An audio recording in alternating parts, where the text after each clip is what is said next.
We are live. Today I have a very special guest. It is Nicholas Hulscher. You're an epidemiologist and you're the administrator of the McCullough Foundation, correct? Correct. It is a pleasure to have you on.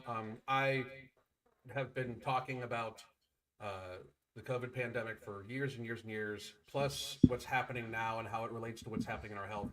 And I am so excited to ask you some questions and then maybe give some information to some people on why these things occur. A lot of my audience and Mark's audience, Mark can't be here today, but a lot of our audience still doesn't necessarily understand exactly how ridiculous all this was, right?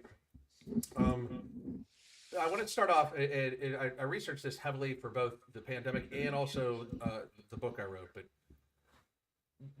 what is Farr's law, and why did we decide not to listen to it like this past pandemic when it has shown proof for every single one? And why? I mean, they didn't even mention Farr's law on the news. Like, if you didn't know about it, if you didn't do your research, you would never have heard that name. Why do you think that is? Well, first, explain to me what is Farr's law? Farr's law of pandemics. The pattern of waves for pandemics. It normally has a reciprocating wave, right? Um, and I postulate that the first wave of COVID was actually in the fall, winter of 2019, placing our second wave of COVID, which is even a lesser wave, happening in the beginning of 2020.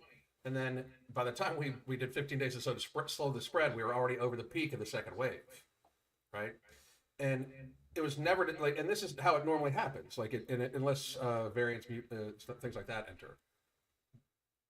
Why did the world of knowledge of the public health officials that were allowed to speak? Why did they completely ignore the basic principle of to plan out how we should meet this? Like, why do you think it was met instead of saying like, okay, we have this wave we need to watch out for. It's already broken. X amount of people are probably going to have already T cell natural immunity, probably 40% of people, and then also there's going to be a good percentage of people that have already had it in the first wave because it ripped through the United States pretty much unnoticed for the first 4 or 5 months it was here. Um, I just because when I started realizing this, I'm like, this is just it's purposeful. Right? It can't be seen as anything else but purposeful. So, what's your thoughts on that? Right, right. Yeah. Well, I guess we saw with every policy that they implemented, it wasn't based on actual evidence, right? I Right. mean, so what we saw was actually after they rolled out the mRNA injections, we actually saw the peaks go up, right? We saw more deaths. We saw more hospitalizations. We saw more cases. And so I do think that a lot of their policies, particularly lockdowns, right, and cloth masking, widespread cloth masking, they told you to wear whatever it was, and now we know that it actually increases spread, increases risk of infection. We know the 6 feet, 6 foot apart rule was absolutely nonsense. Again, based on absolutely nothing, no evidence at all. So yeah, it seems like everything that they implemented, um, what they implemented actually made things worse, and didn't make things better. And that it does make us, lead to believe that, was it intentional that they did everything wrong? And it does seem, because when you have more cases, when you have more or so-called deaths, we know a lot of COVID-19 deaths were not from COVID-19. When that's inflated, you'll have more population fear. And when you have more population fear, you have more uptake of the novel genetic experimental countermeasures. And so I Right. would think that if there was intentionality, which there probably was, it would have been to increase fear among the population to raise the uptake and adherence to those ridiculous policies. Well, it's very clear that that was the case. They wanted this to seem as deadly as possible. I believe it was in March of 2020. when then CDC director Redford came out and said that cases are probably 10 to 20 times higher than what we are seeing, right? And it's like, to people that understand, like, basic math, that means that the denominator gets a zero put after it, at least, if not times by 20, which reduces the infection fatality rate of the virus by tenfold. So what they were predicting to be a point 0.2, which was ridiculous to begin with, or 3.4, which is ridiculous to begin with. If it would, that was the first thing that told me it was stupid. If the infection fatality rate was 3.4 and it's more transmissible than the flu, people would just be dropping dead everywhere. And I know people thought they were, but in reality, the healthcare industry kills more people than COVID kills just for medical error every single year. Obesity kills something like 500, 600,000 people a year.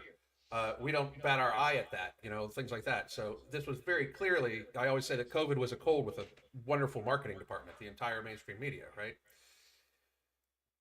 When did you realize it was bullshit? It was all crazy. I thankfully thought everything was bullshit. Um, I would say so. Let's see. That everything was announced in March 2020, and so right when everything was announced, I was like, okay, maybe this is bad. I don't. This has never happened before. I was like, okay. A few weeks, a month goes by, and then they start to implement lockdowns and everything of the likes, basically terrorizing the population. I knew there was BS. I knew that okay, this actually looks like a power grab. This looks like how all the conspiracy sites or conspiracy in quote Yeah. sites said years ago that they're going to lock people down literally and force them to take a genetic injection. That was all becoming true, and then so I quickly realized that this was all um, a coordinated plan to try and install this medical dictatorship. Right. And so thankfully, since I realized that, I did not take any of the genetic injections. I refused to do it, even though I was at University of Michigan School of Public Health at the time, and they required it. I didn't get it. Right? I mean, I wasn't gonna take it no matter what. And so, yeah, I quickly realized that something was off.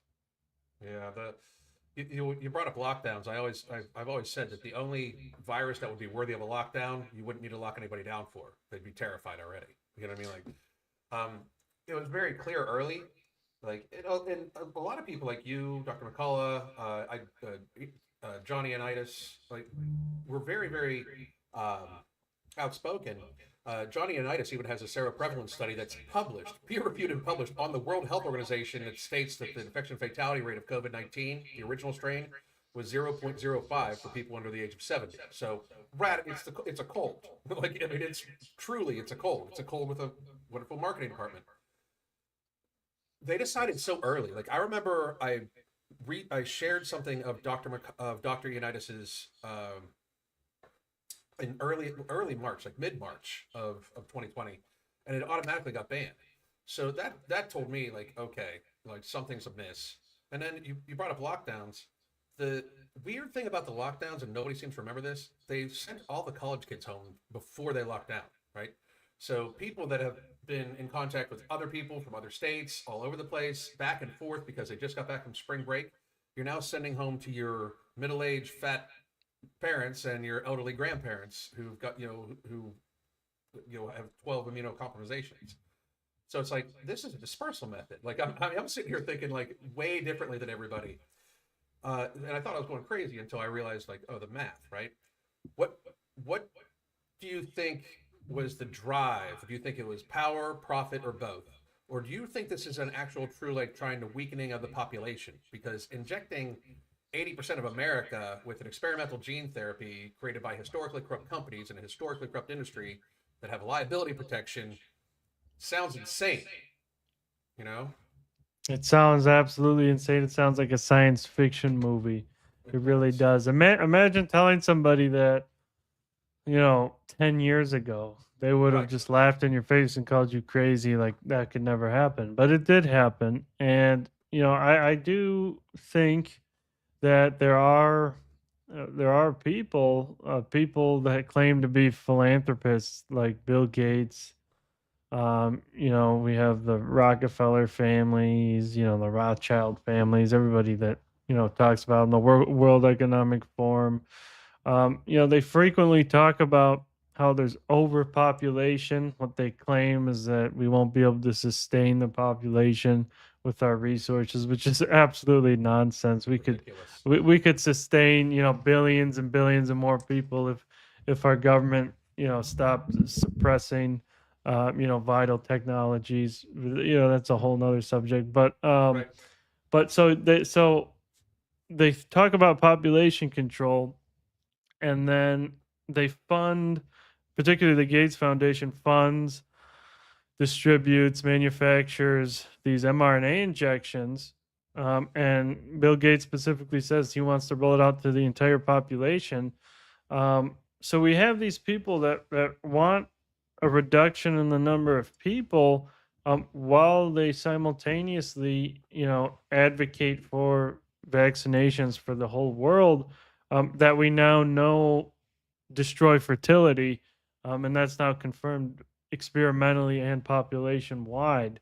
And so I do think, a lot of this was definitely, an attempt, in part to reduce the population. It does seem to be that way based on the evidence. I'm not just saying that because I think it. I'm saying it because that's what their actions show, and that's what their words show. That's what they say.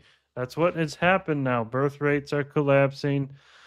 Fertility rates are collapsing worldwide, forecasted, to not be recoverable by 2050 in 75% of countries. So that's what's happened now. But I think another part of the ridiculous policies and mandates that they implemented during the pandemic, were to literally install a control system via the medical system. And we saw that obviously with vaccine passports, right? I mean, you couldn't, in many countries, you couldn't do anything without getting these vaccines. This is still prevalent in Brazil. If you don't give your little kid a COVID vaccine, your family will be fined. So imagine how Wow. bad that is. But so they install these systems, and now they're in place. Now they have the apps, they have the technology, they know how to do it.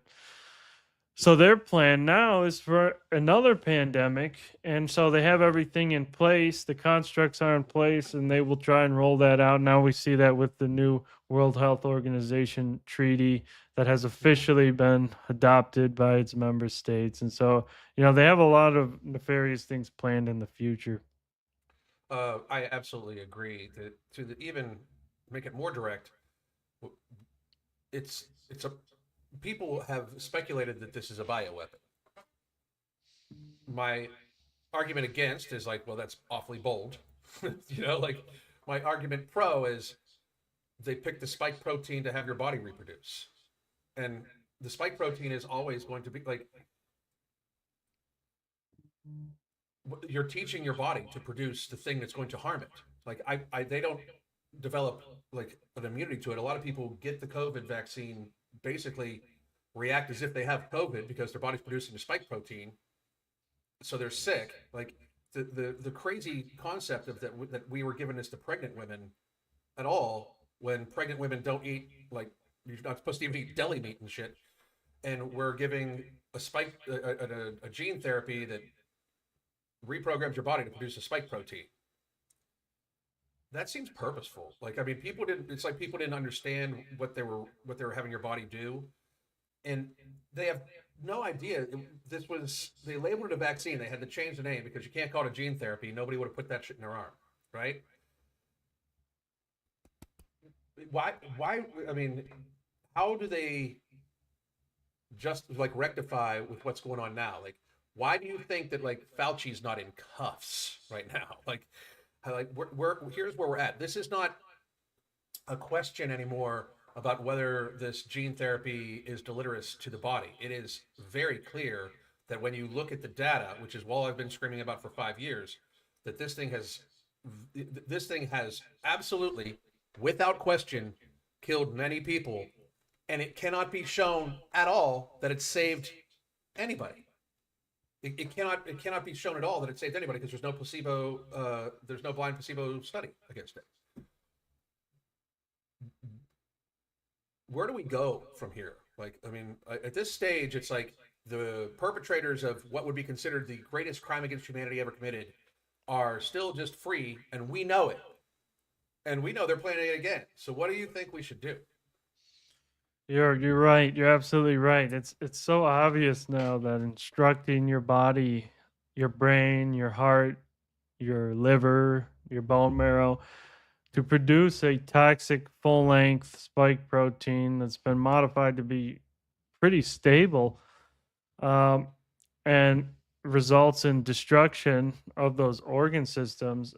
It's very stupid, and I can't Yes. believe that anybody would possibly think that that is a good idea at this point in time. I just can't.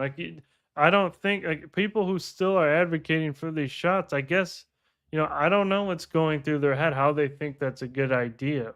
I really don't, especially when a vast majority of the population has basically the entire population already has immunity.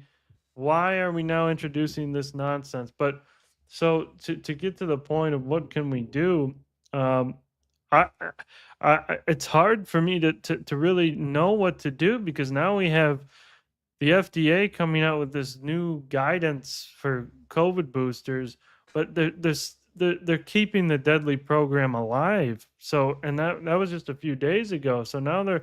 they're still going to be giving them to infants that are so-called high risk. They're still going to be giving them to pregnant women because they're labeled as high risk in the new framework. So it's very concerning that even the current FDA still thinks it's a good idea to instruct the organs of high risk people to produce a toxic protein. So clearly we haven't gotten to them. Clearly they still believe in our FDA that COVID vaccination is a good thing for over half the population. So I guess I mean the general population understands that these are horrible idea, right? Only 20% of people are taking them. Um, Mhm. Almost no healthcare workers are taking boosters. So people understand that they're bad, but it Mhm. seems the top level does not. Or they're compromised, or they they've pushed it for so long they don't want to backtrack. They don't want to be liable for all the injuries. But I guess what we can do is just keep pushing forward, keep exposing the truth. We're getting a lot of traction on social media, on X. Dr. McCullough and the McCullough Foundation just went to that Senate hearing yesterday, Absolutely. to expose the harms of these in front of America, and so and that was all over, and so many people watched that, and so we're doing all we can to show the harms of these and to get them off the market. But what more can we do?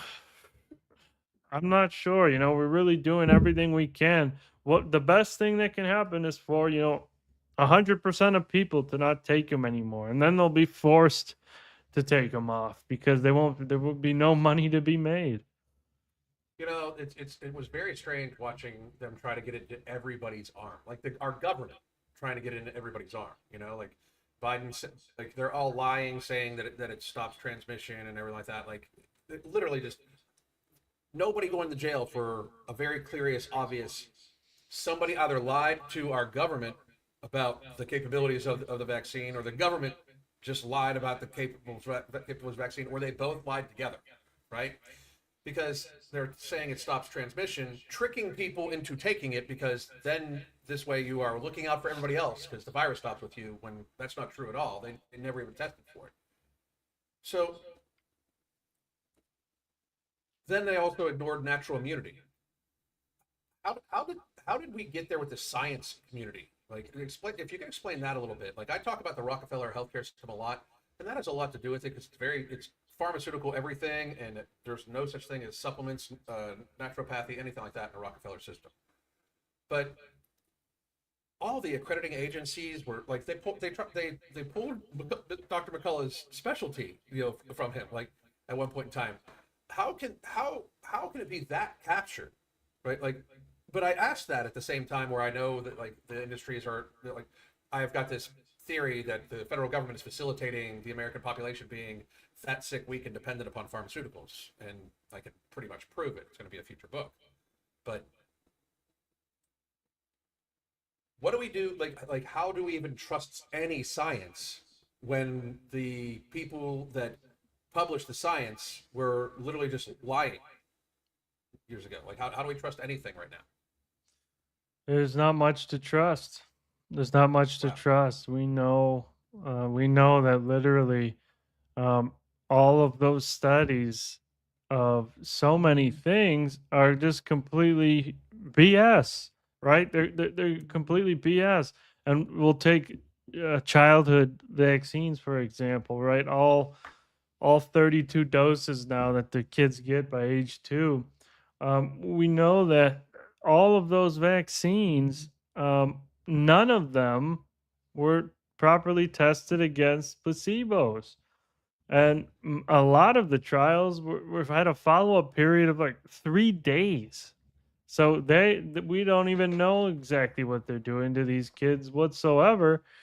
Yet they administer them to and mandate them for school attendance to the entire American population. So, um, you know, I don't know how we can trust it, and we know that a recent study came out that found that like a vast majority of published science is just it's just wrong and not even reproducible. So yeah, I guess what we have to do going forward is do proper Proper. gold standard science, right? With proper placebo groups, with robust methodologies, without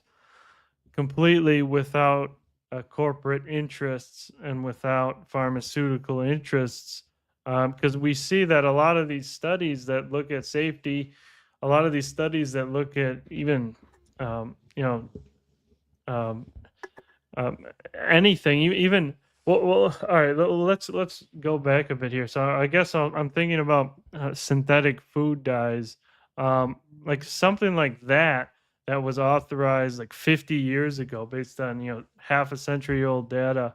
That was allowed in our food, up until what, a few months ago. So that leads me to believe that a true problem is actually the revolving door of corruption, in the regulatory agencies that were supposed to regulate this. So I guess it's a multi-layered thing. We got the studies that are bad, and we have the regulators that are equally as bad. That is very scary. When you like that means that like the people that write the rules and the people that produce the information to write the rules are all off, you know. But it's super clear, especially because they got picky and choosy. Like it's one of the things I always talk about. Like Dr. Ioannidis's seroprevalence study that should have ended the pandemic in April. I mean, it literally should have ended in April because he could prove that so many more people had it than not. And I know that it got ripped apart for a while. It seemed like the science community kept it in peer review challenge for a long time. And that was basically, I think, so they could still get the vaccine out because it finally got peer reviewed in 2021. And I mean, like I said, it's on the NIH website, it's on the WHO website. It's science. Like it's you can't argue with it, right? Which means that the COVID was never a population level threat, and there's no way that they thought it was. There's just no way that they thought it was, in my opinion. It couldn't even been close because the deaths would have been so much more astronomical than what they were hyping up, right? But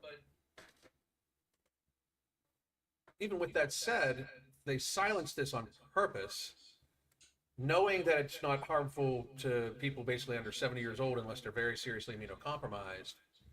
And they proceed to do this dog and pony show about masks, about 6 feet, like the mask thing. That almost became like a religion with people. There are still people that wear them right now as if they're going to do any fucking thing against a virus. It's when you actually look at it, you realize that it does not stop aerosolized vapor. If you can smell through it, it's not going to stop a virus. What do you think is on the things you smell? Like odor molecules are larger than viruses, people. I mean, it's ridiculous, And they just kept pushing it. At one point in time, Dr. Fauci said, I often wear 2 masks. They're openly lying. What was the most frustrating thing for you watching public health during that time? Like other public health officials, what was the most frustrating thing said? The most frustrating thing was when they said that first they said that the virus or the vaccine was 95% effective, right? And then as each week went by, I would see them say, "Oh no, it's 80%. Now it's 70. Now it's 60. Now it's 50." And so they said it will completely stop transmission. I believe former CDC director Rochelle Walensky claimed that was true. That if you get this vaccine, you won't spread it to the others, and that's what they were claiming. So they were completely lying, in an attempt to get these injections into more people's arms. So they were lying. They were basically committing fraud, um, by making these false claims in order for people to receive an experimental countermeasure. But they did it because they had liability protection, right? Because they had PrEP Act protection, because they weren't going to get sued even if it killed hundreds of thousands of Americans. And so, but yeah, that was the most frustrating thing for sure, the vaccine efficacy stuff, but also yeah, the masks, like when they were especially when even politicians were wearing cloth masks. Um, eh, like when they would walk up to the podium, wearing these masks. It's like really, you don't even know what they're saying. It's like, Yeah. why? And then when the camera shuts off, a lot of the times, or at least when they thought the cameras would shut off, but they're actually still rolling, they would all just take them off like it's all theater. So they really, they were really bad. Our public health officials. I mean, it was shocking. 'Cause being in healthcare and being an administrator, I used to teach the class on how to properly don and doff a mask, right? I never saw that once. I never saw that procedure one time explained on TV, right? Like you would have thought that would have been the very first thing they say. And the reason being is this is what a lot of people don't understand. I kept trying to explain to people, if you do not follow the proper procedure of donning and doffing a mask, you are risking, well, one, the mask's not going to work anyway, but you're risking contaminating yourself more. Like you're actually touching your face more often. And if you do not sanitize your hands before you take it off, sanitize your hands before you put a clean one on, like you shouldn't be touching your face as much. It's one of the first rules, like, oh, hey, it's flu and cold season, try not to touch your face as much. Instead, we have people doing this. Like, we would watch Fauci do this with a mask. He would pull it off and put it on his chin and then pull it back on. There is no way that anybody that knows anything about disease spread and is worried would do that. Like, it's like pretending that there's no germs on his neck now. Like, I mean, that he's not exposed, right? So how do we deprogram other people that are still there? Like, is it basically just like we have to like keep just putting the information out, putting the truth out, and until it reaches everybody, right? But how long do you think it is going to be before they try this again? Because I don't think they're going to let all these people wake up before they try it again.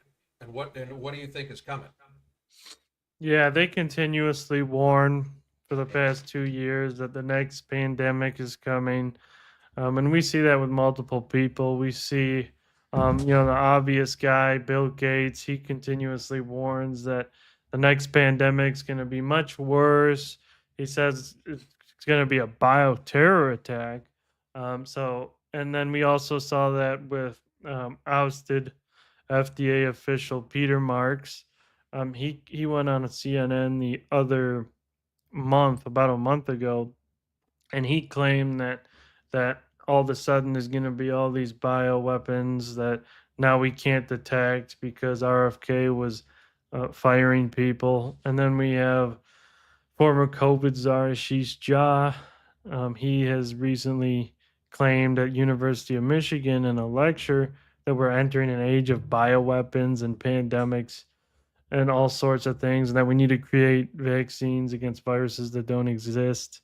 So we know that they're warning. Oh, and one more guy, we have Peter Hotez, Ugh. who goes on TV, and he's every time he's warning there's going to be something new up the pipeline. He says there's going to be a new SARS virus. They all of them usually mention H5N1 bird flu.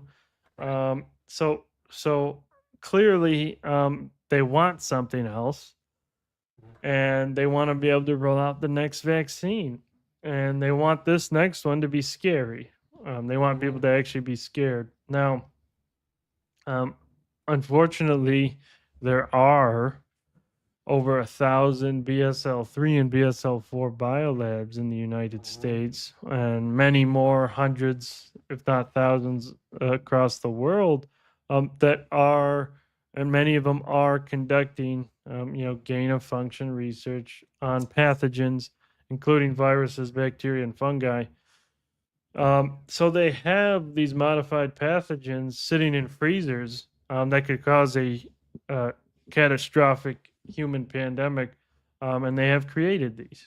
And then so they do have the capability to terrorize people and release something that's actually bad, right? Because so in order to address that threat, what should happen is we did see a positive executive order, at least attempting to shut down this research. It doesn't shut it down, but it Right. does limit it. So what we actually need is we have to completely shut it down worldwide, and we actually should go into each of these labs and make sure none of these pathogens are sitting there in freezers, and if they are, destroy them. There's no place in this world for modified pathogens that have been made in a lab to infect humans and kill them. They have no place. So that those should all be destroyed. There should actually be an international campaign to do that, because I think that what's coming next is something they have cooked up in a laboratory, and they'll say it's from a lab when it comes out. I don't think they'll say it's natural this time. They will say it's a bioweapon because that's already what they're gearing towards. That's how their messaging is already coming out. Well, I think that's the next level of fear. Like, I mean, because like people realize, I mean, deep down, almost everybody realizes that COVID was way overhyped. It was just a cold. I really believe that, right? But if all of a sudden it's a bioweapon, now it seems like somebody's waging war. Even though this was a bioweapon in two phases. Like, COVID was, if you ask me, the setup to get the jab in people's arm. You know, like, Yes. and here's how I can tell you. Peter Hotez is one of my favorite pick-ons, right? Here's how I can tell you that Mr. Hotez never believed COVID was a seriously deadly virus, right? It's 2025 and he's still fat. Because if he read any data from COVID, he wouldn't still be fat if he was really afraid of it. Because very afraid, or any virus for that matter. I mean, for that matter, he still would not be morbidly obese. And our entire healthcare system doesn't even really talk about how lifestyle cuts the risks of pathogens like this by like tens of folds. Like, I think it's something where, if compared to the average Americans of any age bracket that got proper exercise a day, hydration, sleep, stress relief, had a healthy waist to height ratio so they weren't viscerally obese, it was something like a reduction of like 20 to 50 times the IFR, which was already, one more time, extremely low. You know what I mean? Like, it was already extremely low, right? So that's how I can tell you that Peter Hotez and almost all of them do not take this seriously. Like, uh, Richard Levine, the former assistant health secretary, morbidly obese man. No, I don't think so. I don't think you're taking. I don't think you took it seriously at all. Like, because if you did, if you thought it was a world killer and you saw the difference between healthy people's survival rates and other people's, which was available almost at the very beginning, you would have lost weight. You know. So Right. that was my thought process. I know at the McCullough Foundation, you guys talk about supplementation a lot and everything like that too. Do you think that in the future we're going to be seeing more like research into like nattokinase and things of that nature? Yeah, yeah. I mean, we currently are working on some studies, looking at these compounds, particularly in patients who were diagnosed with vaccine injury syndromes. And these are N of one cases, so these are case reports at the moment. But we are reporting on their improvement in outcomes in those that did receive some of these proteolytic enzymes among a spectrum of other compounds. And so, um, but regarding nattokinase, bromelain, and curcumin, um, those three compounds are supported in the peer-reviewed literature and in experimental testing as as being helpful compounds to degrade the spike protein because it does it in the test tube, and they do reach the bloodstream when ingested orally. And so the evidence does support that this could help clear out the body of these toxic proteins. And so so yeah, that's a protocol that I think is key and should be investigated with proper clinical trials, so we can assess in large population sizes, large data sets. You know, does it reduce severity of symptoms? Does it reduce duration of symptoms, etc.? So that needs to happen. Now, unfortunately, there's been no funding allocated towards testing protocols or treatments for vaccine injury syndromes by our government. So the vaccine injured have been completely neglected. um, so what we have for treatments for the vaccine injured is clearly lifestyle changes, right? Obviously, absolutely key. Like if you're obese, good luck. You're gonna be at a higher risk of death if you get myocarditis, um, from these shots. And so obviously, yeah, lose weight. Obviously, proper diet, right? If you're not eating any fruits or you're not getting anything, you have no minerals, your vitamin status is degraded. You have your vitamin D level is way below normal ranges. Yeah, you are going to be at a higher risk of dying from these injury syndromes. Now, a few key studies did come out with vitamin D in vaccine injuries, particularly myocarditis, when your vitamin D level was over or within recommended limits. It actually drastically reduced severity of the myocarditis symptoms, reduced hospitalizations. So we know Wow. it's key, and it also reduced um, vaccine-induced chronic fatigue syndrome when you brought low levels up to normal ranges. And so we know that that's absolutely key, vitamin D. But obviously, vitamin C. Now, there hasn't been a study on vitamin C and vaccine injuries that I'm aware of. So that would be a good one. But yeah, all these Hmm. key vitamins, key minerals, key nutraceuticals, key lifestyle, exercise, sunlight. We know sunlight's not only vitamin D. So yeah, there's so many things. Um, so obviously, yeah, you have those basics, but then we do have to get into these targeted approaches that do address vaccine components, and that begins with the spike. And then when you have mRNA possibly reverse transcribing, that's a whole nother story. That's going to require Right. some advanced technologies that might have high risks. Oh, incredible, incredible. Well, I wanted to be, you know, honoring your time.